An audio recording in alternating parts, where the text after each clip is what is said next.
Morning friends. तो आज mixing and homogenization का हम लेक्चर नंबर 4 कंटिन्यू करते हैं, जिसमें हम सेमी सॉलिड मिक्सिंग को डिस्क्राइब करेंगे।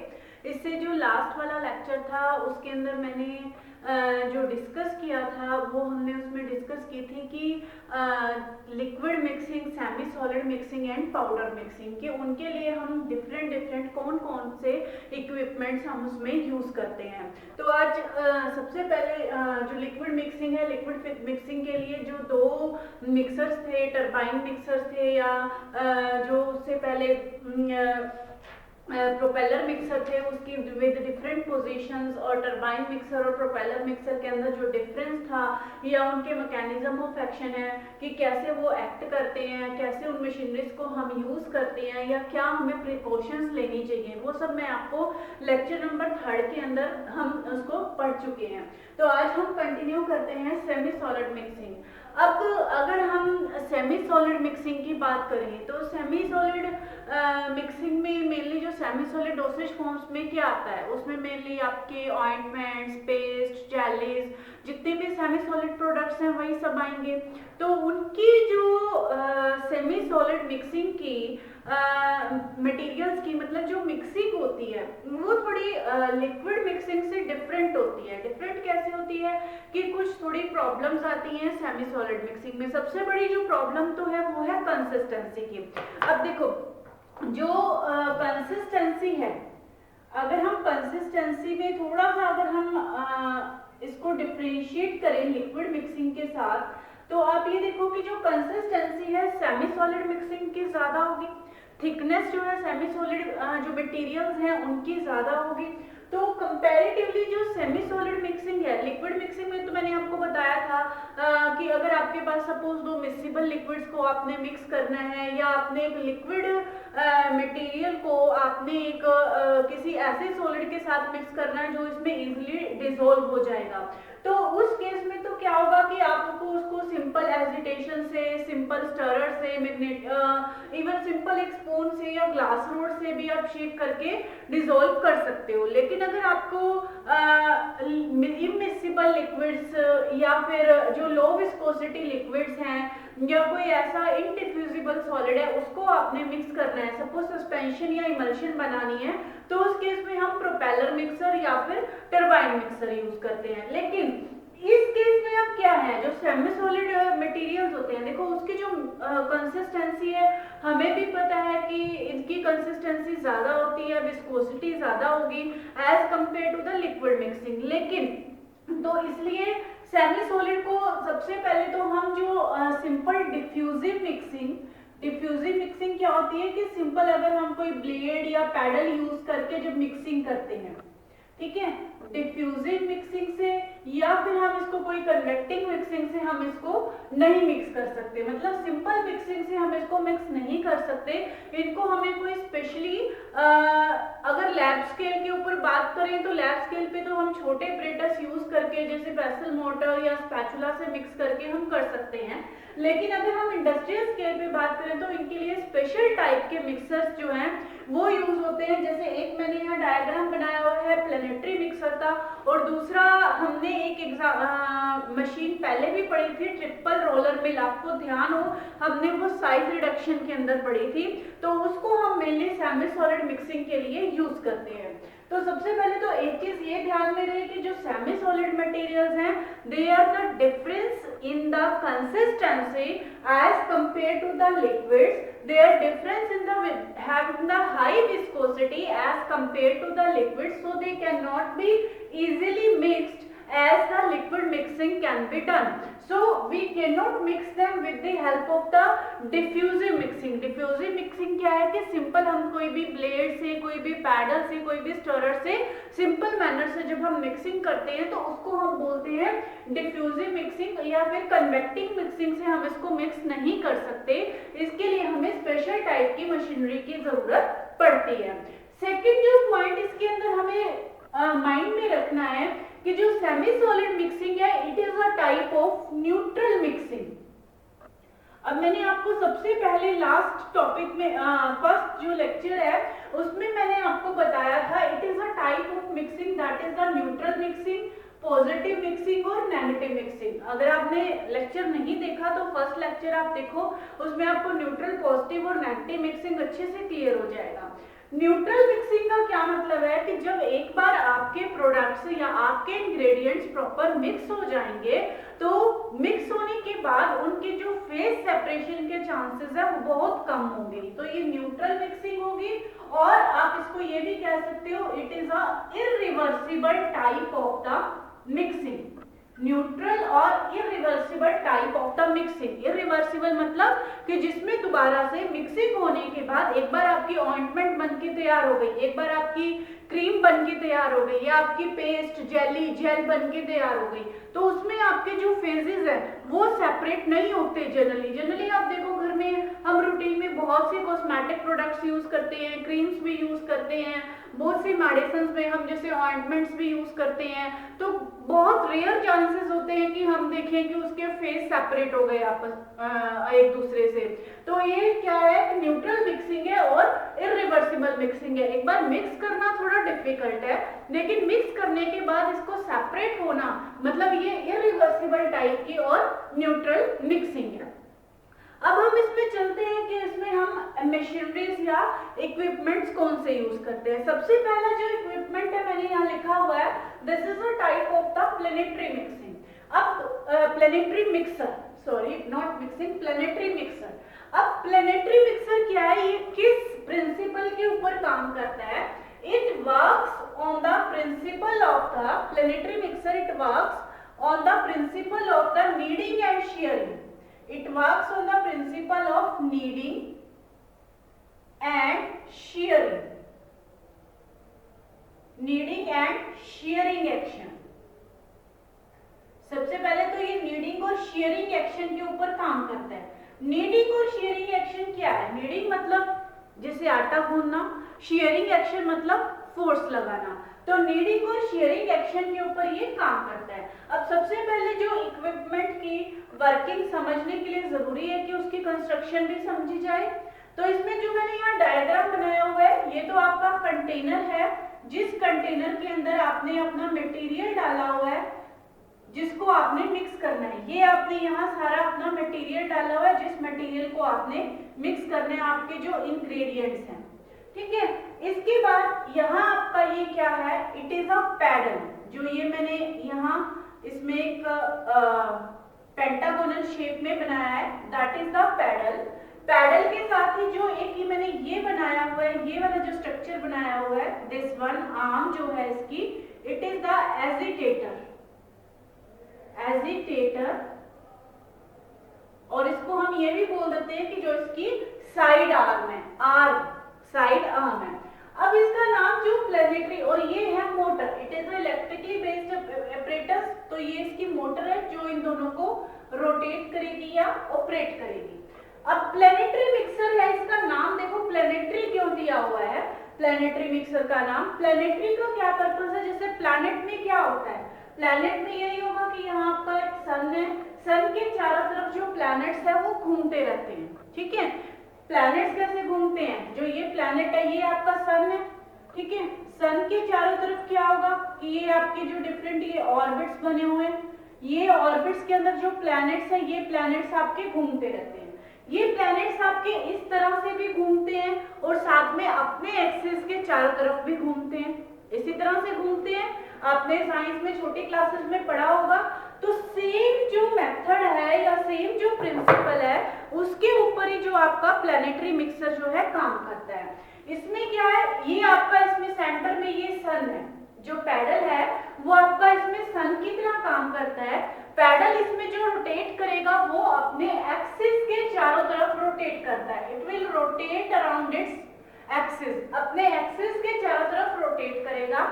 और जो इसकी एजिटेटर आर्म है, ये एजिटेटर आर्म इसमें एक प्लैनेट की तरह काम करती है और ये अपने एक्सिस के चारों तरफ तो रोटेट करेगी ही करेगी, साथ में ये पैडल के चारों तरफ भी रोटेट करेगी। Got to the point? ये चीज आपको इसकी वर्किंग समझ में आई कि जैसे सपोज ये आपका पैडल है, सपोज मेरे पास यहाँ एक पैडल है और पैडल के साथ ये एक आर्म है, तो ये पैडल आपका अपने अपने एक्सिस पे तो रोटेट कर ही रहा है, और जो ये आर्म है इसकी, ये आर्म अपने एक्सिस पे तो रोटेट करेगी ही, और साथ में ये पैडल के चारों तरफ भी रोटेट करेगी। तो हो गया प्लैनेट। प्लैनेट में भी यही होता है कि इसमें वो अपने एक्सिस पे तो रोटेट करते ही हैं प्लैनेट, साथ में सन के चारों तरफ भी घूमते हैं।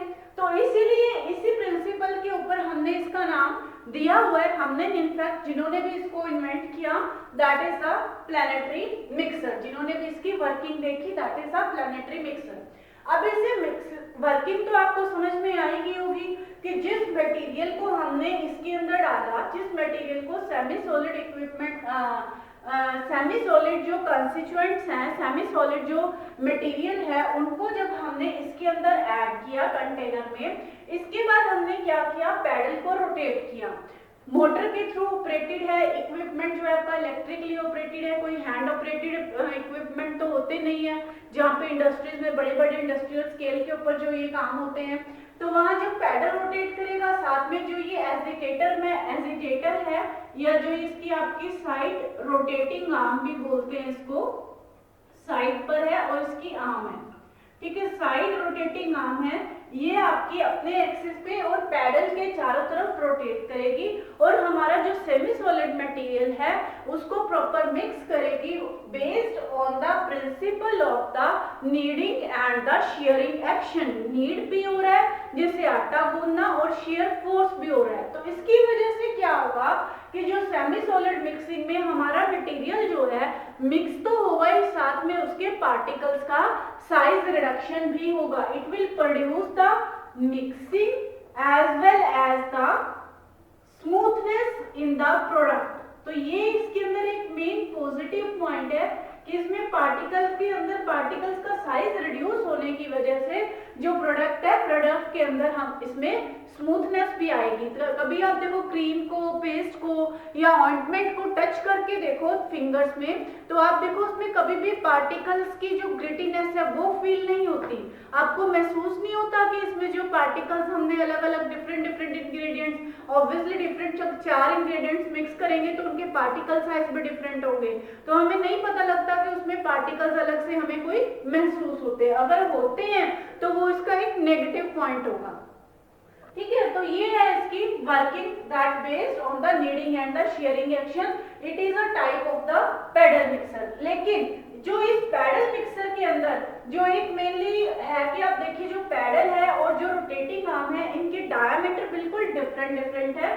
पैडल का डायमीटर कंपैरेटिवली जो हमारा कंटेनर है मोर देन उससे हाफ है, जबकि रोटेटिंग आर्म है, रोटेटिंग आर्म का जो डायमीटर है बहुत कम है as compare to the paddle. एक चीज और कि इस ऑपरेशन के लिए दौरान या इस इक्विपमेंट को यूज करते टाइम हमें इस ऑपरेशन को रोक के बीच बीच में हमें with the help of the blade or with the help of the scraper we have to scrap the material which will stick on the side of the walls। क्योंकि जैसे देखो रोटेट करेगा, रोटेट करने की वजह से क्या होगा कि जो आपका मटेरियल है, ये मटेरियल डाला, मिक्स होने के बाद ये होगा कि कुछ मटेरियल आपका ये साइड वॉल्स के साथ भी चिपकेगा, यहाँ भी रह जाएगा, ठीक है। कुछ मटेरियल जो है आपका इसके साथ भी चिपक जाएगा, कुछ मटेरियल है जो आपका इसके साथ भी चिपक जाएगा। तो ये जो मटेरियल है आपको time to time with the help of the scraper we have to scrap it so that we can get the proper mixing। So this is a type of the planetary mixer which based on the working of kneading and shearing action, consists of the one paddle and one agitator। Diameter of the paddle it is the more than half of the container, whereas the diameter of the agitator or the side rotating arm is the very less as compared to the paddle। The paddle will rotate only on its own axis, whereas the agitator or the side rotating arm it will rotate around the paddle as well as it will also rotate on its own axis। It will rotate in the planetary motion, that's why its name is given as the planetary mixer। But during the operation we have to stop the operation to scrape the material which with the help of the scraper which will stick towards the wall of the container container as well as towards the pedal as well as to the rotating arm. तो ये जो mainly है that is called as the planetary mixer which is used for the semi-solid type of the mixing. Now we will go to the next type of the apparatus that is called as the triple roller मिल और जिसको हम semi solid mixing के लिए use करते हैं। Points triple roller मिल में भी वही रहेंगे कि कंसिस्टेंसी या हाई विस्कोसिटी होने मटेरियल की वजह से हम ट्रिपल रोलर मिल को यूज करते हैं। इसके अंदर भी क्या होगा, साइज क्रश भी होगा और स्मूथनेस भी होगी एज वेल एज मिक्सिंग भी होगी। ट्रिपल रोलर मिल का जब मैं डायग्राम बनाऊंगी तो अगर आपने लेक्चर्स देखे होंगे स्पेशली साइज रिडक्शन के, तो उसमें आपको जरूर ध्यान में आएगा कि उस मिल को हम ऑलरेडी पढ़ चुके हैं। तो ये है हमारी ट्रिपल रोलर मिल। ट्रिपल रोलर नाम से देखो क्लियर है कि 3 इसके अंदर रोल्स होंगे। This one is the roller 1, this one is the roller 2, this one is a roller 2 and this one is the roller 3.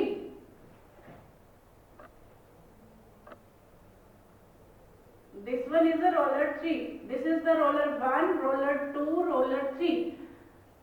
एक चीज तो ये ध्यान में रखना कि जो ये हमेशा है ये rotate, they will rotate in the different direction. अगर ये इस डायरेक्शन में रोटेट करेगा तो ये इस डायरेक्शन में रोटेट करेगा और ये इस डायरेक्शन में रोटेट करेगा। ठीक है, this is the triple roller mill. 3 roll है, ट्रिपल रोलर है। यहाँ आपके पास क्या होगा, होपर होगा, जहां से आपके पास ये जो मटेरियल है होपर के थ्रू आपके पास ये मटेरियल यहाँ एंटर करेंगे जिसको हमने मिक्स करना होगा।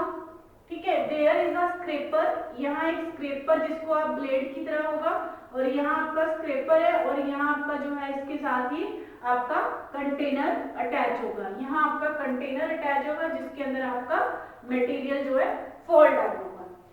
अब इसके अंदर कुछ चीजें हैं जो ध्यान में रखने वाली हैं ट्रिपल रोलर मिल के अंदर। सबसे पहले तो जो इसके अंदर मटेरियल यूज होता है या रोलर होते हैं वो रोलर सारे सेम साइज के होंगे। ऑल द रोलर्स, यहाँ हो सकता है कि डायग्राम बनाने में रोलर छोटे बड़े बन गए हों, लेकिन all the rollers will be of the same size. They are made up of the hard abrasion resistant material.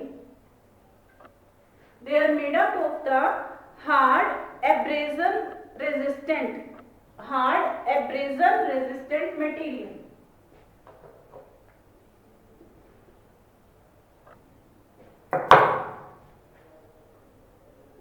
Hard abrasion resistant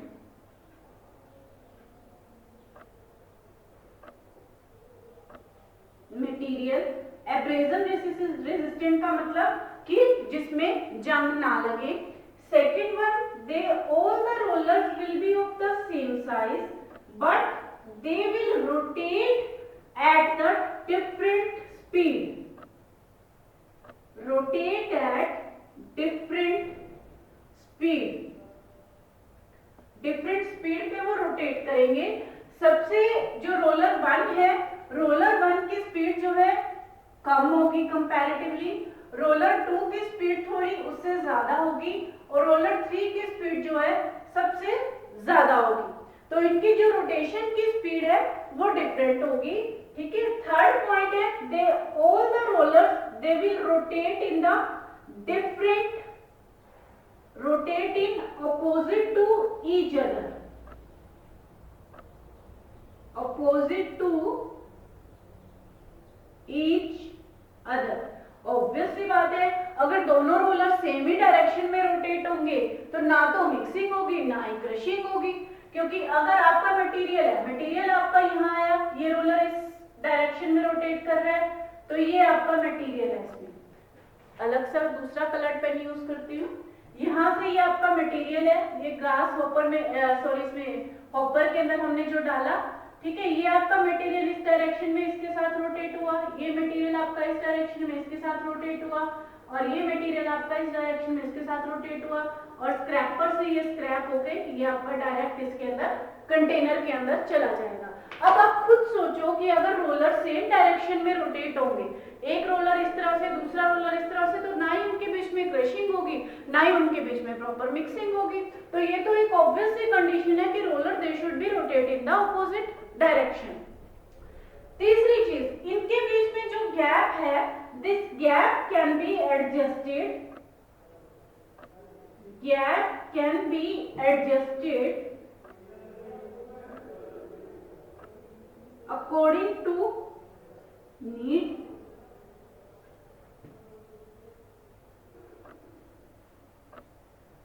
हमारी नीड के अकॉर्डिंग जो इनके बीच में गैप है वो मिलीमीटर्स में होता है, उसको हम एडजस्ट कर सकते हैं कि हमने कितना फाइन या कितनी हमने स्मूथनेस लेके आनी है, उसके अकॉर्डिंग से हम इसका गैप जो है वो एडजस्ट कर सकते हैं। तो ये चीजें हैं जो मेनली, और इसका जो प्रिंसिपल है, it also based on the shearing action, it also works on the principle of the shearing action, shearing action, or this is called as the triple roller mill, triple roller mill।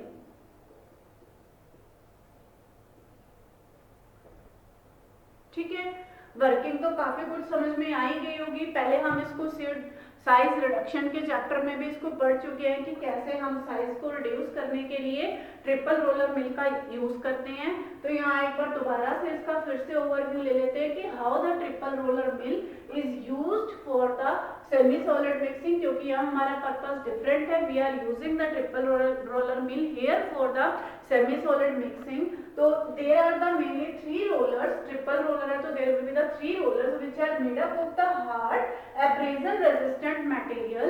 all the rollers will be of the same size but they will rotate in the different direction। The speed of the rotation of all the rollers will be different। The speed of the first roller, that is near to the hopper, will be slow, and then the speed of the second roller will be greater than the first, and third roller will have the maximum speed as compared to the first 2 rollers।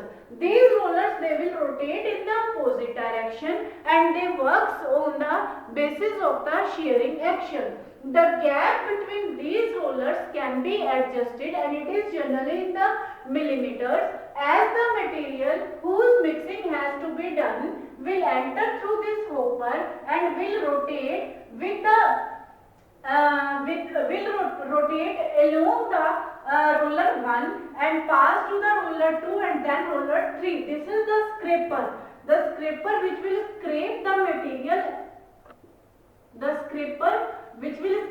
material, when its size will be the reduced as well as there will be the proper mixing। अब इस case में देखो दोनों function हो रहे हैं, इस case में पार्टिकल्स का साइज भी रिड्यूस हो रहा है और इस केस में प्रॉपर मिक्सिंग भी हो रही है। So the apparatus which are used for the semi solid mixing, that is the planetary mixer as well as the triple roller mill, they help to make the product smooth as well as they help to do the proper mixing of the semi solid material. एक चीज ध्यान में रखना कि जो semi solid mixing होती है वो हमेशा न्यूट्रल और इरिवर्सिबल मिक्सिंग है, but it is comparatively tough as compare to the liquid mixing and cannot be done with the help of the diffusive or convecting method। It is mainly done with the help of the shearing action or with the help of the kneading or shearing action in case of the planetary mixer। तो मेरे ख्याल से lecture में आपको सब कुछ समझ में आ गया होगा कि सेमी सॉलिड मिक्सिंग क्या है, किस प्रिंसिपल के ऊपर बेस्ड है, किस टाइप की मिक्सिंग है, कौन से इसके अंदर हम इक्विपमेंट्स यूज करते हैं। तो नेक्स्ट जो लेक्चर है उसके अंदर हम कंटिन्यू करेंगे पाउडर मिक्सिंग। पाउडर मिक्सिंग में कौन कौन से फैक्टर्स है कि क्या कौन कौन से फैक्टर्स पाउडर मिक्सिंग में इफेक्ट करते हैं पाउडर मिक्सिंग को, और कौन कौन से ऑपरेटर्स उसके अंदर यूज करते हैं। आई होप कि ये लेक्चर आपको अच्छे से क्लियर हुआ होगा।